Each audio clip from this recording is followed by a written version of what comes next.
of the fact that these people are selling so many things around us and it is not really what is required. Just be careful, just be aware, get into stuff which you know is really good for your health, not just any stuff. One. And second thing is, be really focused on why are you doing it. Maybe do it for the right reason. Probably you will do it in a much better way, or get the results, and probably even not focus more on results and focus more on the process, on the journey. So these are two very key takeaways that I would like to re-emphasize right now. And second, I also have another question.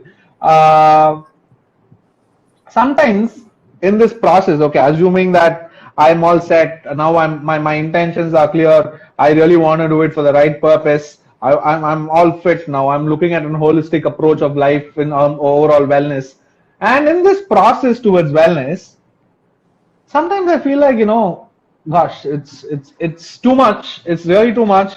All I need right now is a juicy burger and a fried chicken, and I'm good. I'm good with that. So how to handle this kind of a situation? How can I carry that concept of clarity consistently, not just like once in a week or once in a year or on the new year? How do I take it through?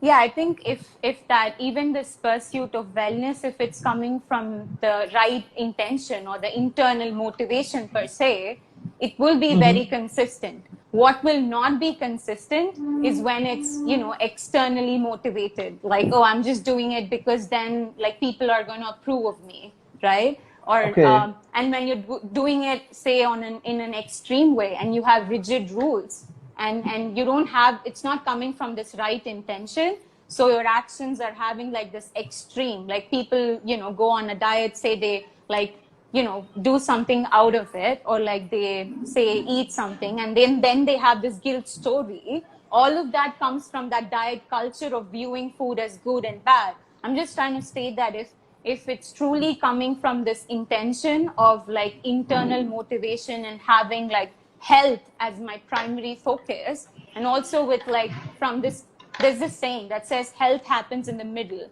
It just means that there cannot be rigid rules, and if there are rigid rules, you are like bound to fail, right? Like you said, people are like, there's always like cheat days and stuff like that in the diet culture. But Yeah. even in this approach, there are days when you do give, like, eat whatever you want to eat, like mindfully, without guilt. And that is going to make a big difference. And you will not like, if in this approach, what will happen is one day of eating whatever you shared, right, is not going to like spiral into like 10 weeks of binge eating or feeling bad about yourself, right? That's the Okay. difference. That's the big Okay. difference here.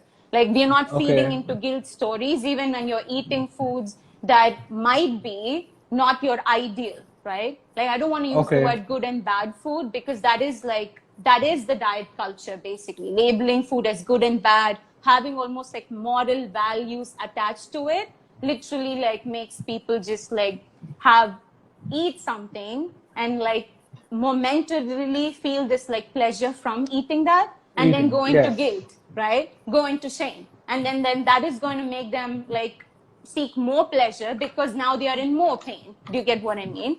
Right. You use this term called mindful eating. Can you elaborate on that? Yeah, sure.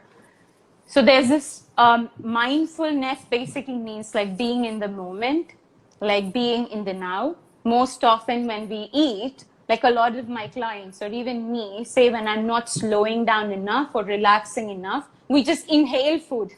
When I say Right. inhale food, I just mean like, oh, we just hug and inhale food. We're not slowing down enough to feel the five senses, or just like take in the sensory experience, or even be with the food that we are eating, right? Even if say Right. somebody is eating a chocolate or a candy that they are like, that they really like, because of the Right. guilt and because of the shame and all this like diet culture based stories. When I say Right. story, I just Right. mean like belief system and thought process.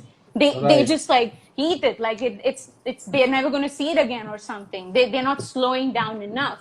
When I say mindful eating, it just means like being present with that experience, being present with the food in front of you, and using your five senses to take the food in, not just like your mouth or not just the taste, but using all of your senses to be in the now, to take the food in. And it's really